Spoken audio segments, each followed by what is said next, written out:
tayong lahat.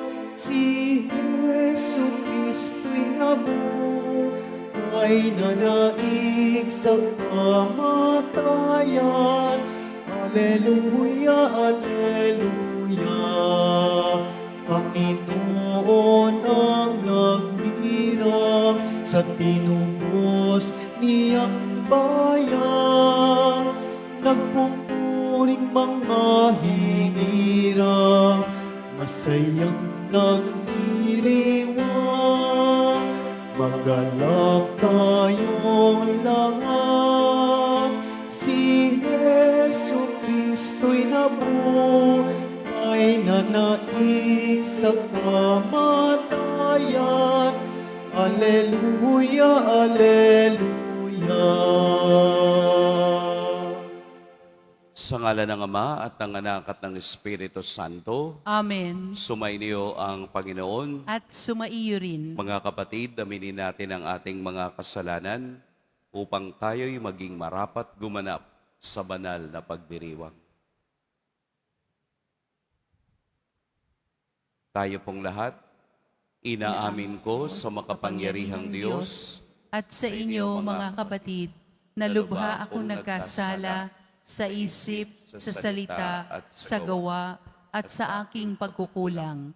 Kaya isinasamo ko sa mahal na Birheng Maria, sa lahat ng mga anghel at mga banal, at sa inyo, mga kapatid, na ako'y panalangin sa Panginoong ating Diyos. Kaawaan tayo ng makapangyarihang Diyos, patawarin tayo sa ating mga kasalanan at patnubayan tayo sa buhay na walang hanggan. Amen. Panginoon, kaawaan mo kami. Panginoon, kaawaan mo kami. Kristo, kaawaan mo kami. Kristo, kaawaan mo kami. Panginoon, kaawaan mo kami. Panginoon, kaawaan mo kami.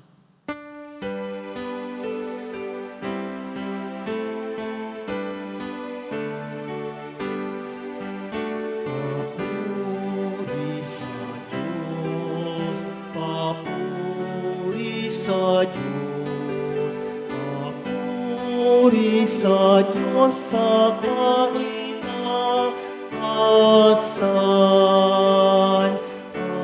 Sa lupa'y kapayapaan at sa lupa'y kapayapaan sa mga taong pinalulugan niya.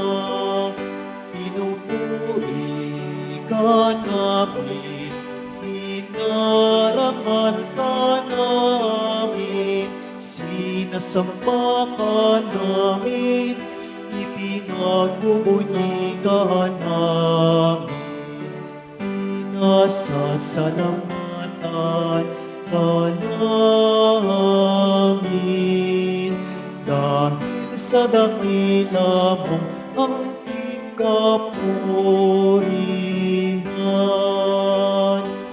Panginoong Diyos, Hari ng langit, Diyos amang makapangyarihan sa lahat.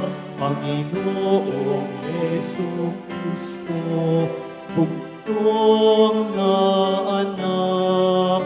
Panginoong Diyos, Kordero ng Diyos, anak ng Ama. Ikaw na nag-aalis ng mga kasalanan ng sanlibutan. Maawa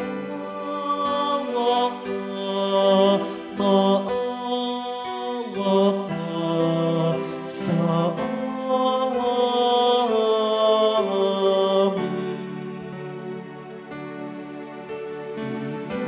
Ikaw na nag-aalis ng mga kasalanan ng sanlibutan. Tanggapin mo ang aming kahilingan. Tanggapin Tanggapin mo ang aming kahilingan. Ikaw na naluluklok sa kanan ng Ama.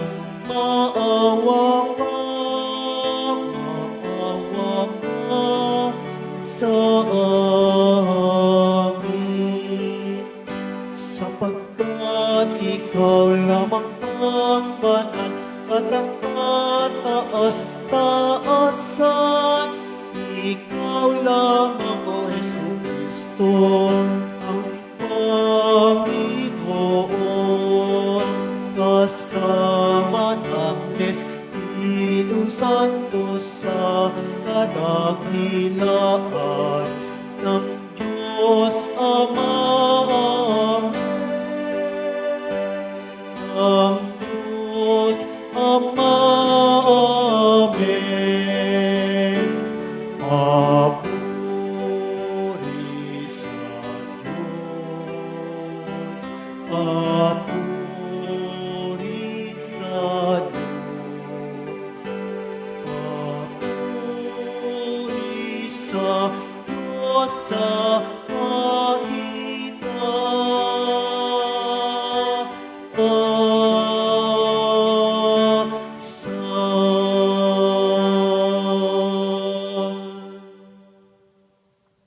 Manalangin tayo. Ama naming makapangyarihan, sa laki ng kagandahang loob mo, pinararami mo ang mga nananalig sa iyo. Tunghayan ang iyong mga hinirang na sa tubig ng binyag ay muli mong isinilang upang bihisan mo ng ligaya ng kawalang kamatayan sa pamamagitan ni Hesukristo kasama ng Espiritu Santo magpa sa walang hanggan. Amen. Magsiupo muna po ang lahat.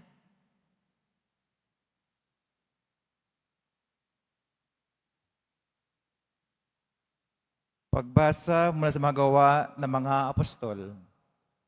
Noong mga araw na iyon, nagtaka ang mga pinuno at matatanda at mga eskriba sa katapangang pinakita nila Pedro at Juan, lalo nang mabatid nilang karaniwang tao lamang ang mga ito at hindi nag-aaral. Napagkilala nilang sila'y kasamahan ni Jesus noong nabubuhay pa. At nang makita nila ang taong pinagaling na nakatayo sa tabi ng dalawa, wala silang masabi laban sa kanila. Kaya't pinalabas muna sa Sanhedrin ang mga alagad, saka sila nag-usap. Ano ang gagawin natin sa mga taong ito? Tanong nila.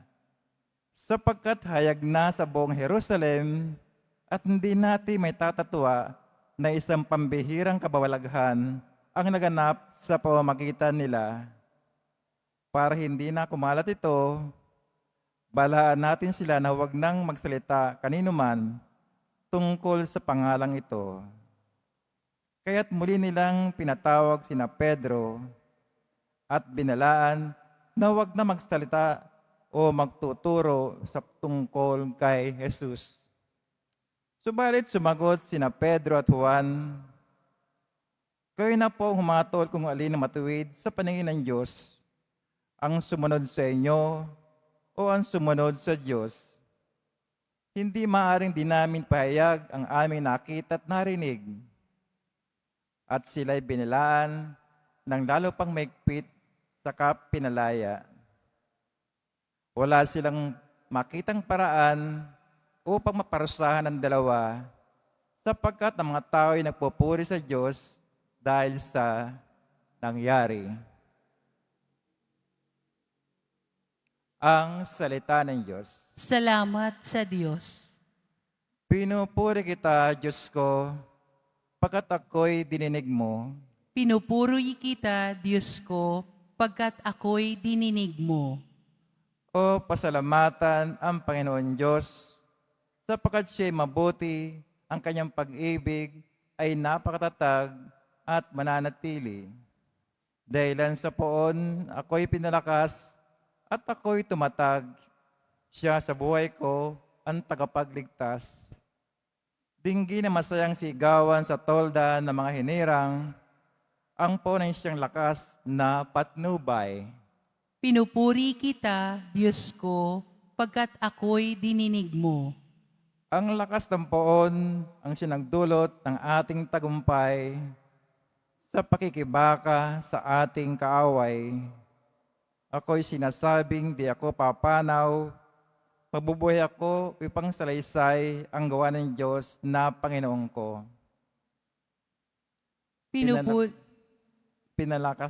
Pinagdusa ako at pinarusahan ng labis at labis, ngunit ang buhay ko'y di niya pinatid. Pinupuri kita, Diyos ko, pagkat ako'y dininig mo. Ang mga pintuan ng banal na templo'y inyong ngayong buksan. Ako ay papasok at itong Panginooy papupurihan. Ito yung pintong pasokan ng poon, ang Panginoon Diyos.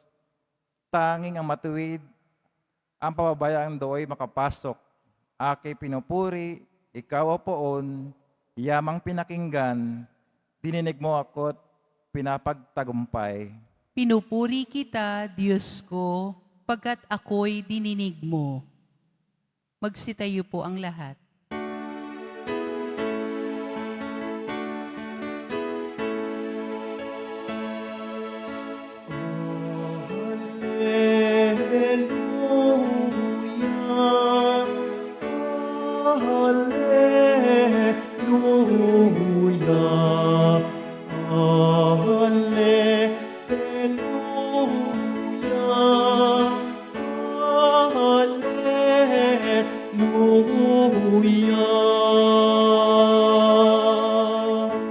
Araw ngayong gawa ng Diyos,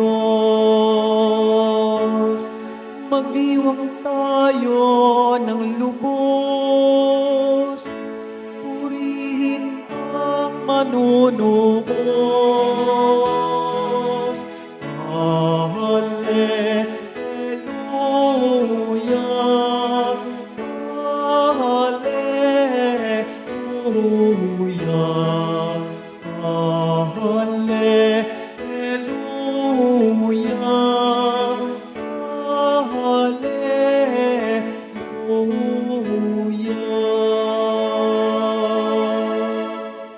Sumainyo ang Panginoon. At sumaiyo rin. Ang mabuting balita ng Panginoon ayon kay San Marcos. Papuri sa iyo, Panginoon. Umagang-umaga ng araw ng linggo, matapos na muling mabuhay si Jesus, siya'y unang napakita kay Maria Magdalena. 7 demonyo ang pinalayas ni Jesus sa babaeng ito. Pumunta siya sa mga alagad ni Jesus na nooy nahahapis at umiiyak at ibinalita ang kaniyang nakita.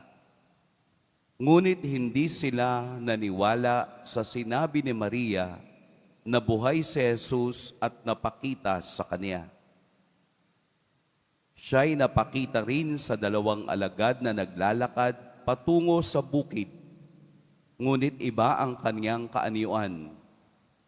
Bumalik sa Jerusalem ang 2 at ibinalita sa kanilang kasamahan ang nangyari, ngunit sila may hindi pinaniwalaan. Pagkatapos, napakita siya sa 11, samantalang kumakain ang mga ito. Pinagwikaan niya sila dahil sa hindi nila pananalig sa kanya at sa katigasan ng ulo, sapagkat hindi sila naniniwala sa mga nakakita sa kanya pagkatapos na siya'y muling mabuhay. At sinabi ni Jesus sa kanila, "Humayo kayo sa buong sanlibutan at ipangaral ninyo sa lahat ang mabuting balita." Mga kapatid, ang mabuting balita ng Panginoon. Pinupuri ka namin, Panginoong Hesukristo. Magsiupo muna po ang lahat. Magandang umaga po sa lahat. Ngayon po ang 7 araw sa 8 araw ng oktaba ng muling pagkabuhay. Octave, ibig sabihin po ay 8. Simula nung linggo hanggang ngayon, pang-7 araw na nating pinagninilayan ang hiwaga at kapangyarihan ng Diyos na muling nabuhay. Bakit kailangan nating ulit-ulitin? Bakit kailangan nating palaging pagnilayan sa loob ng 8 araw? Ito na ang ika-7. Siguro doon sa mga nagsimba simula nung linggo, Lunes, Martes, Miyerkules, mamememorize na ninyo yung pagbasa na palaging pagpapakita ni Jesus na muling nabuhay ang tema ng Ebanghelyo. Dahil ang mga bagay na mahiwaga at ang bagay na maganda ay palaging pinag-uusapan. Sapagkat ang mga bagay na hindi natin maunawaan na ang ibinibigay nito ay kagandahan ng buhay, ito'y gusto nating ulit-ulitin. Doon nga sa mga umiibig, pakitaas nga po ng kamay ng umiibig. Doon sa in love, wala na bang pag-ibig? Doon po sa mga in love, hindi ba't ang magandang pag-usapan ay pangalan nung iyong iniibig? Yung bang nagkukwentuhan kayo, dahil minamahal mo siya, maisingit lang yung pangalan, tuwang-tuwa ka na. Basta maisingit lang. Yung bangang taong mahal natin, gusto nating pinag-uusapan. Katulad nitong nakalipas na 7 araw, ang mahal nating si Jesus, ang gusto nating pag-usapan sa Ebanghelyo. Hindi yung mga ibang bagay, kung hindi ang hiwaga ng muling pagkabuhay ni Kristo. Pero ano ang ating makukuha? Ano ang pwede nating tingnan at madiscover sa Ebanghelyo ngayon?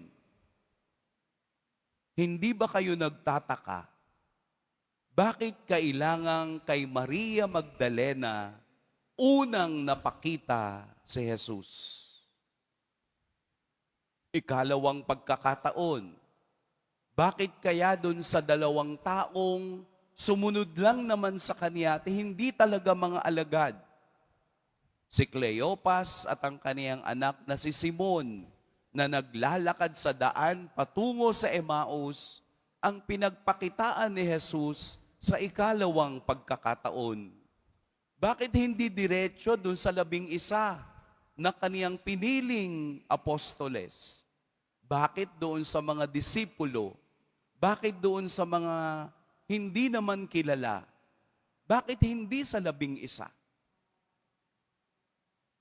Pwede nating itanong sa sarili natin, bakit nga?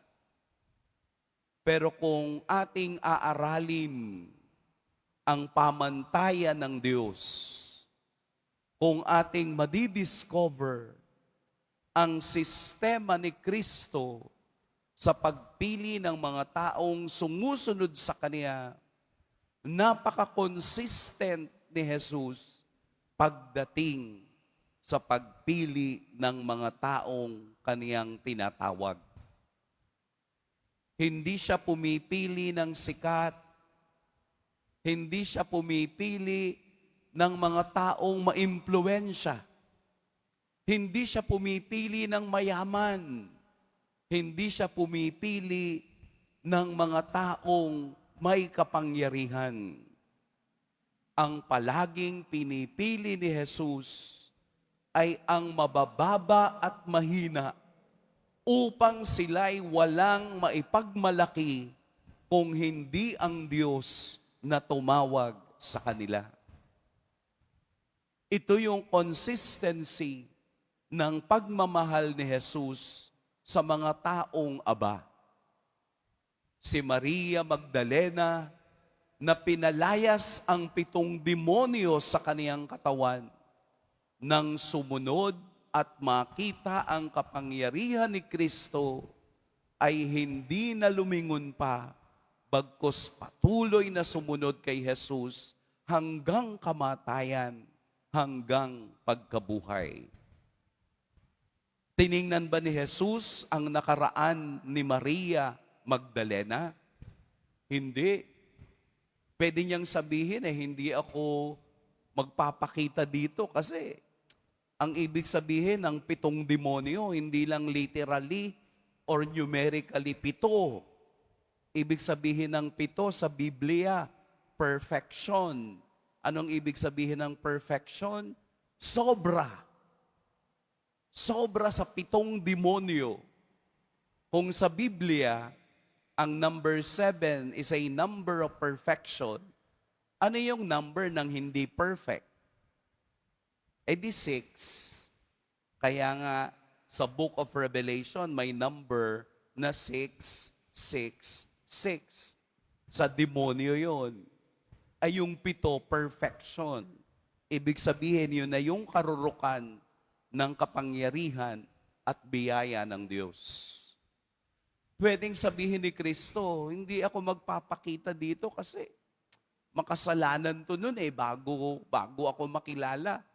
Doon ako sa aking alagad, pero hindi Bakit si Maria ang piniling unang pagpakitaan ni Kristo?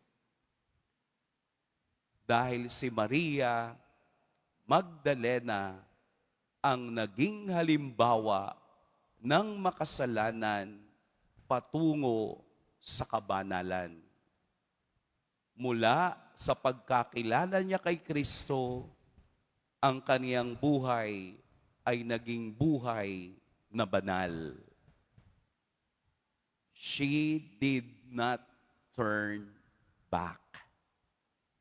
Hindi na siya lumingon pa kung saan siya nanggaling, bagkus nagpatuloy ng may malalim at maigting na pananampalataya kay Kristo hanggang kamatayan at pagkabuhay niya.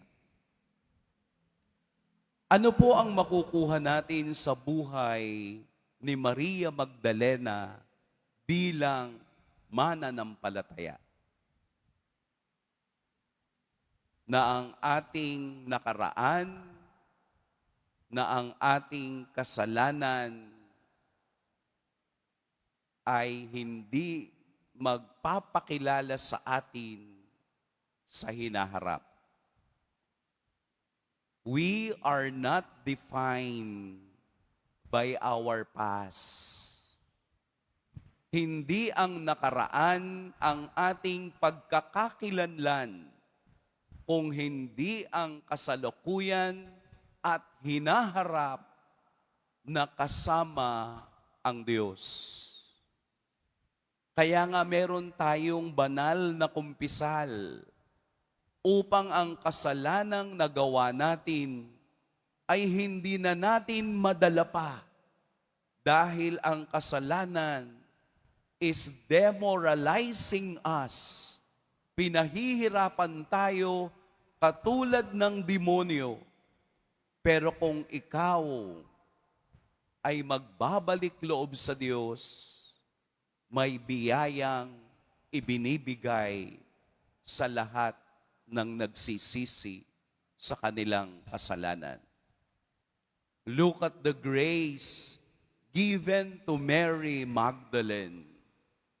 Mula sa kasalanan, ipinakita sa kanya ang kalwalhatiang matatanggap mo at makukuha mo kung ikaw ay kumikilala kay Kristo. Kaya po kung kayo'y nag-aaway, huwag niyong ibabato ang nakaraan. Di po ba pag nag-aaway yung magkaibigan o mag-asawa, ikaw nga nung isang taon ikaw nga noon ikaw nga noon Yun ang ating statement palagi. Yung bang parang hindi ka na naka-move on doon sa nakaraan. Hindi naman yung buhay mo Tapos na yun Ang nakaraan hindi na babalik. Huwag nyo nang pabalik-balikin. Patawarin nyo na yung bawat isa sa nakaraan. Kasi hindi ito yung buhay natin. Ang buhay natin yung ngayon at bukas. Hindi yung nakaraan. Itapon nyo na yon. Kalimutan nyo na yon. Dahil hindi iyon ang tinitingnan ng Diyos. Ang tinitingnan ng Diyos ay yung paulit-ulit nating pagbalik sa Kanya na sa pamamagitan ng Kaniyang biyaya at pagpapatawad, tayo'y nagiging bagong tao. Kahit mahirap, pero at least we are trying. Sinusubukan natin. Dahil lahat naman na nandito ay hindi banal. Lahat tayo'y makasalanan. Nagsisimba tayo dahil hindi sa tayo'y banal. Nagsisimba tayo dahil tayo'y makasalanan na nangangailangan ng awa at pag-ibig ng Diyos. Ito yung totoo. Bago nga kayo maupo, hindi ba? Aminin nyo sa sarili nyo kanina, may ginawa naman agad kayong kasalanan. Aalis na lang ng bahay ang mag-asawa, nag-aaway pa. Yung isa, pinagmamadali. Yung isa, napakatagal, mag-aaway. Sasakay na lang ng jeep o sasakyan. May makikita pang hindi maganda, makakapagsalita pa ng hindi maganda. Di po ba? Yung iba, maglilingkod na lang. Sasabihin, isang stick muna. Di ba? Bago tayo maupo, bago tayo makinig, tayo'y nakakagawa ng maliliit na kasalanan. Kaya nga sa banal na misa, ang umpisa natin ay pagsisisi. Inaamin ko sa makapangyarihang Diyos dahil alam natin that we are not worthy to receive the blessings of God today. Pero kung tayo'y bukas, katulad ni Maria Magdalena, madadala natin ang sinabi ni Jesus sa huling bahagi ng Biblia. Humayo kayo sa buong sanlibutan at ipangaral ninyo sa lahat ang mabuting balita. Si Jesus ang mabuting balita na ipinangangaral natin hindi sa pamamagitan ng bibig, kung hindi sa pamamagitan ng ating buhay. Babalik at babalik tayo sa Diyos upang ating matanggap ang dugo at tubig na biyaya ng kaniyang pagkamatay upang tayo'y malinis at mabuhusan ng kaniyang walang hanggang awa. Hindi tayo mapapagod na ibalita ang mabuting balita na walang iba kundi si Kristo. Pagpalain tayo ng poong may kapal.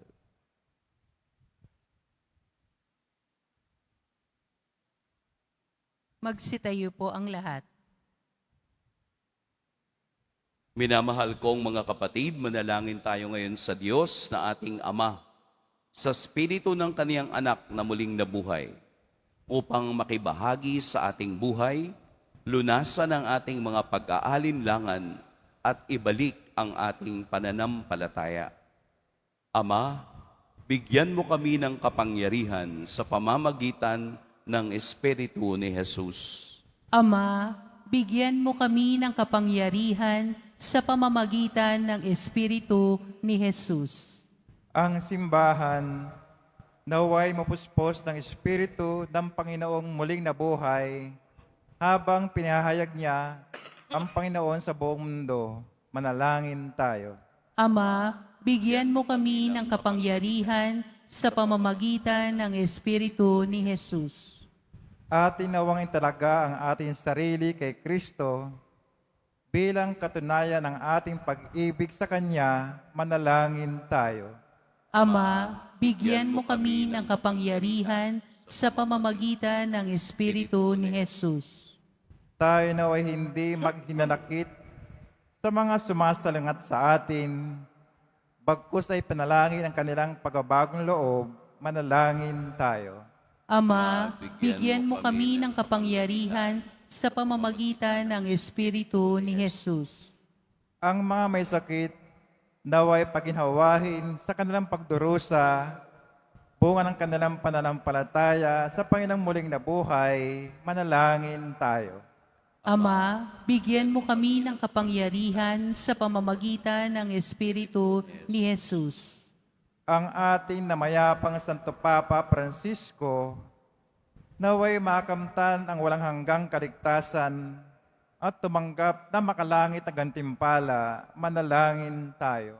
Ama, bigyan mo kami ng kapangyarihan sa pamamagitan ng Espiritu ni Jesus. Ama, pagkalooban mo kami ng tapang na magpatotoo sa pagdating ng iyong kaharian. Marapatin mo na lagi naming matupad ang iyong kalooban upang kami ay maging karapat-dapat sa iyong mga biyaya. Hinihiling namin ito sa pamamagitan ni Kristong aming Panginoon. Amen. Magsiupo muna po ang lahat.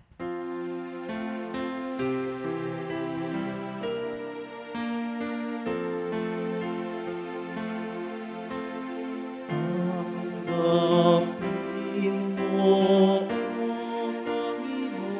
O Panginoon, ang alay ng bayang nagdiriwang.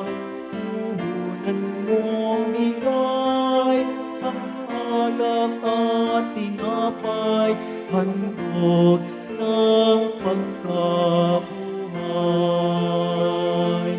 Pinupuri kita, Poon, sapagkat ako'y iniligtas. Hanggang maaway di makuha, matuwa mula sa libingan. Tanggapin mo, O Panginoon, ang alay ng bayang nagdiriwang. Puhunan mong bigay ang alak at tinapay, handog ng pagkabuhay. Magsitayo po ang lahat. Manalangin kayo mga kapatid upang ang paghahain natin ay kalugdan ng Diyos amang makapangyarihan. Tanggapin nawa ng Panginoon itong paghahain sa iyong mga kamay sa kapurihan niya at karangalan sa ating kapakinabangan at sa buong sambayanan niyang banal. Ama naming lumikha, ay pagkaloob mong kami ay laging magalak sa pagdiriwang ng Pasko ng pagkabuhay ng iyong anak, upang ang ginagawang patuloy na pagsagip sa amin ay maging sanhi ng aming ligaya sa iyong piling sa pamamagitan ni Jesucristo, kasama ng Espiritu Santo, magpasawalang hanggan. Amen. Sumainyo ang Panginoon. At sumaiyo rin. Itaas sa Diyos ang inyong puso at diwa. Itinaas na namin sa Panginoon. Pasalamatan natin ang Panginoong ating Diyos. Marapat na siya ay pasalamatan. Ama naming makapangyarihan, tunay ngang marapat na ikaw ay aming pasalamatan. Lalo ngayong ipinagdiriwang ang paghahain ng Mesiyas, ang maamong tupa na tumubos sa aming lahat. Ang iyong anak na minamahal ay naghain ng sarili niyang buhay. Siya ang tupang maamong umako sa kaparusahan upang mapatawad ang kasalanan ng sanlibutan. Sa pagkamatay niya sa banal na krus, ang kamatayan namin ay kanyang nilupig. Sa pagkabuhay niya bilang manunubos, pag-asa at pagkabuhay ay aming nakamit. Kaya kaisa na mga anghel na nagsisiawit ng papuri sa iyo, nang walang humpay sa kalangitan, kami nagbubunyi sa iyong kadakilaan.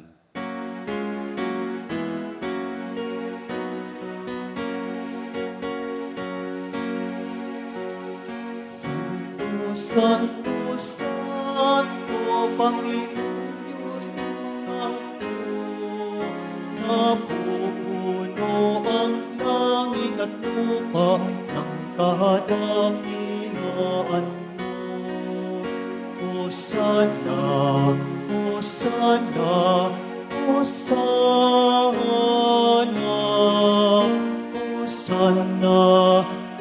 Hosana sa kaitaasan.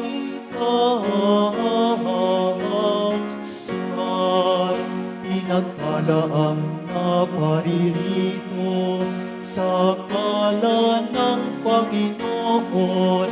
Hosana, Hosana, Hosana, Hosana, Hosana sa kaitaasan.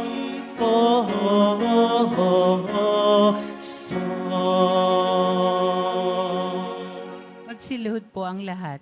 Ama naming banal, ikaw ang bukal ng tanang kabanalan, kaya't sa pamamagitan ng iyong Espiritu, gawin mong banal ang kaloob na ito upang para sa amin maging katawan at dugo ng aming Panginoong Heso Kristo.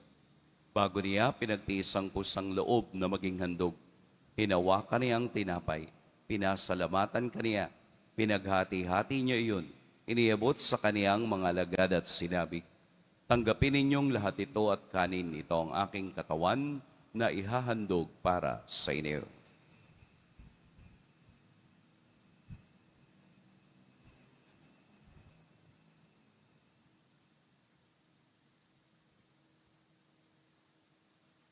Gayun din naman, noong matapos ang hapunan, hinawakan niya ang kalis, muli kaniyang pinasalamatan, inabot niya ang kalis sa kaniyang mga alagad at sinabi, tanggapin ninyong lahat ito at inumin, ito ang kalis ng aking dugo. Nang bago at walang hanggang tipan, ang aking dugo na ibubuhos para sa inyo at para sa lahat, sa ikapagpapatawad ng mga kasalanan. Gawin ninyo ito sa pag-alala sa akin.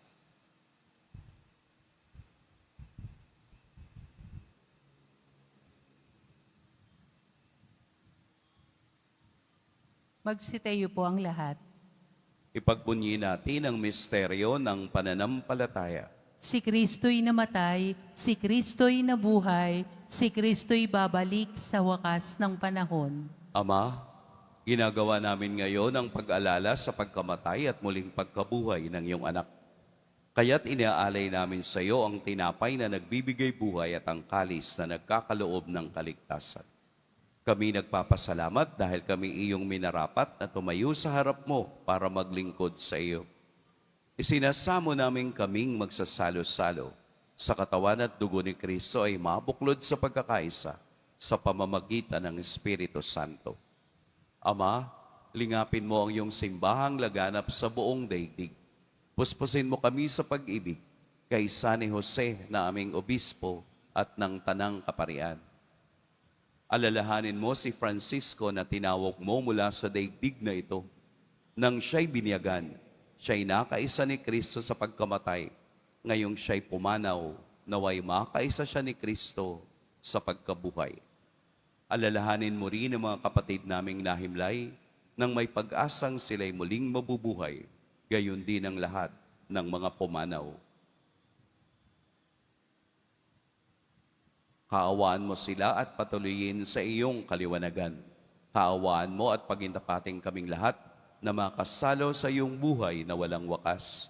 Kaysa ng mahal na Birheng Maria na ina ng Diyos, ng kabiyak ng puso niyang si San Jose, kaysa ng mga apostol ni San Juan Bautista, at ng lahat ng mga banal na namuhay dito sa daigdig ng kalugod-lugod sa iyo, maipagdiwang nawa namin ang pagpupuri sa ikararangal mo sa pamamagitan ng iyong anak na aming Panginoong Heso Kristo. Sa pamamagitan ni Kristo, kasama niya at sa Kanya, ang lahat ng parangal at papuri sa iyo, Diyos, Amang makapangyarihan, kasama ng Espiritu Santo, magpa sa walang hanggan.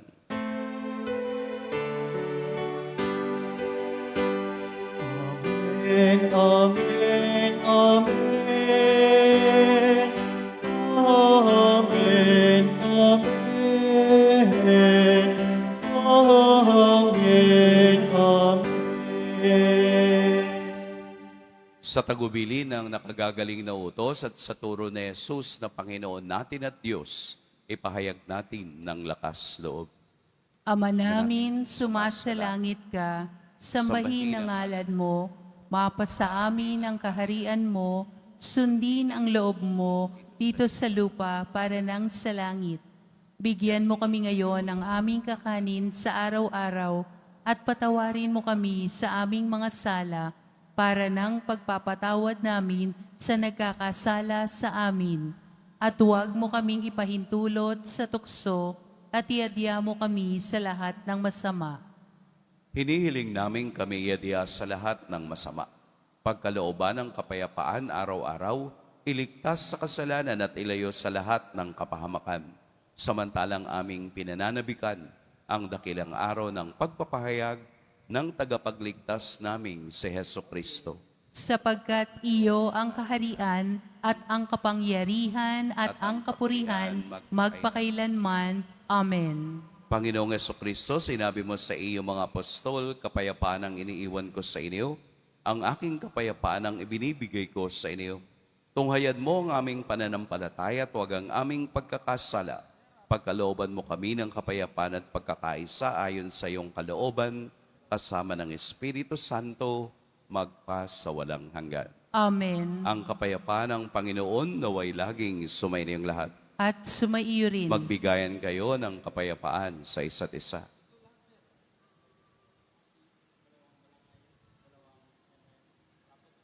Kordero ng Diyos na nag-aalis ng mga kasalanan ng sanlibutan, maawa ka sa amin. Kordero ng Diyos na nag-aalis ng mga kasalanan ng sanlibutan, maawa ka sa amin. Kordero ng Diyos na nag-aalis ng mga kasalanan ng sanlibutan, ipagkaloob mo sa amin ang kapayapaan. Magsiluhod po ang lahat. Ito ang kordero ng Diyos, ito ang nag-aalis ng kasalanan ng sanlibutan. Mapalad ang mga inaanyayahan sa kaniyang piging. Panginoon, hindi ako karapat-dapat na magpatuloy sa iyo, ngunit sa isang salita mo lamang ay gagaling na ako.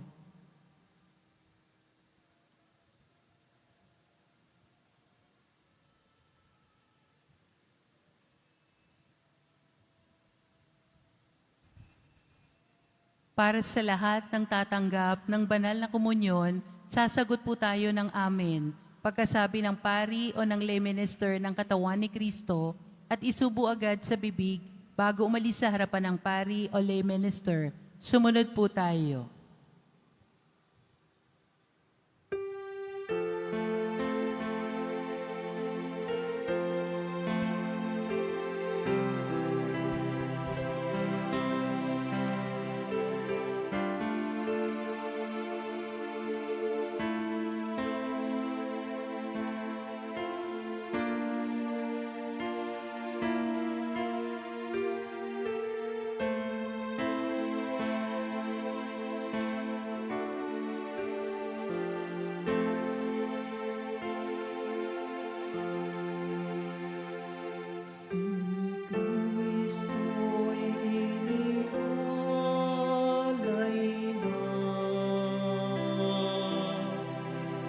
Pamaskong maamong tupa, magsalot tayong masaya sa tinamay na pamista. Bagot wagas, Hallelujah.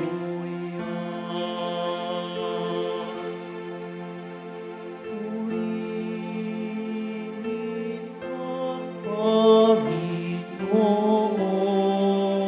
Panginoon sa Kanyang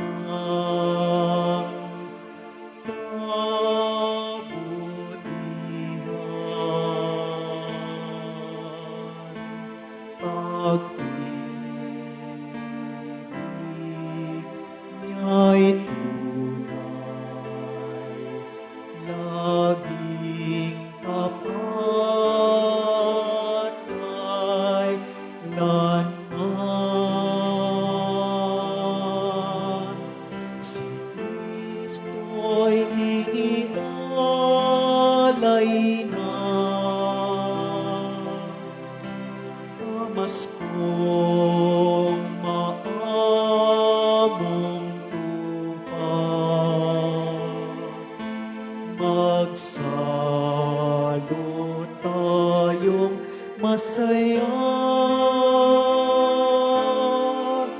sa tinapay na pamista. Bagot wagas, Alleluia.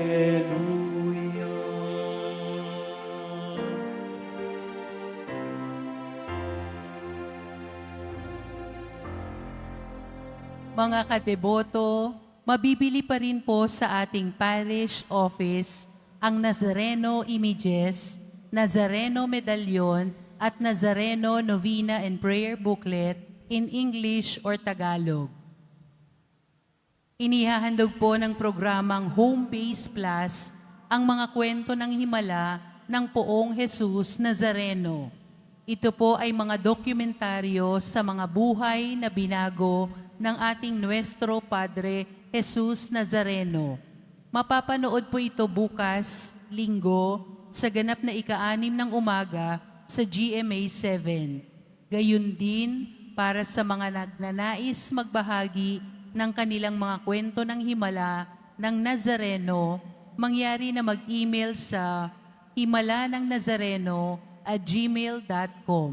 Inaanyayahan po ang lahat na sumubaybay. Mga paalala sa mga nagsisimba. Pagkatapos ng misa, wiwisikan po ang lahat ng banal na tubig. Pinakikiusapan ng lahat na manatili lamang muna sa inyong mga lugar. Tanging sa Quezon Boulevard o sa Plaza San Juan lamang ang labasan ng lahat. Sumunod po tayo. Maraming salamat po sa inyong pagdalaw at pagsisimba sa Basilica Menor at Pambansang Dambana ni Jesus Nazareno. Magsitayo po ang lahat. Manalangin tayo.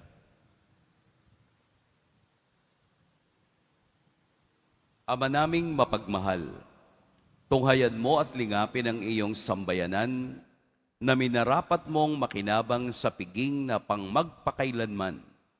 Ipagkaloob mong kami maluwalhating makarating sa pagkabuhay na magtatampok sa amin sa iyong piling sa pamamagitan ni Hesukristo kasama ng Espiritu Santo magpa sa walang hanggan.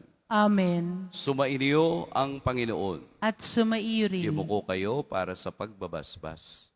Mahal na Poong Jesus Nazareno, inihayag mo sa pamamagitan ng krus ang walang maliw na pag-ibig ng Diyos sa sangkatauhan. Pakinggan mo po ang kahilingan, lalo na para sa mga nangangailangan ng iyong tulong at awa. Makamtanawa namin ang iyong kasagutan na may utang na loob na tinatanaw. Basbasan din po ninyo itong mga imahen at dasalan upang lalo kaming manalangin at magtiwala.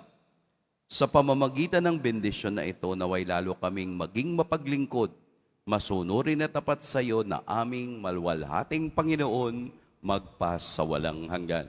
Amen. At pagpalain kayo ng makapangyarihan at mapagmahal na Diyos, ang Ama at Anak at Espiritu Santo. Amen. Pumayo kayong taglayang kapayapaan ng ating Poong Jesus Nazareno. Alleluia, Alleluia. Salamat sa Diyos. Alleluia, Alleluia.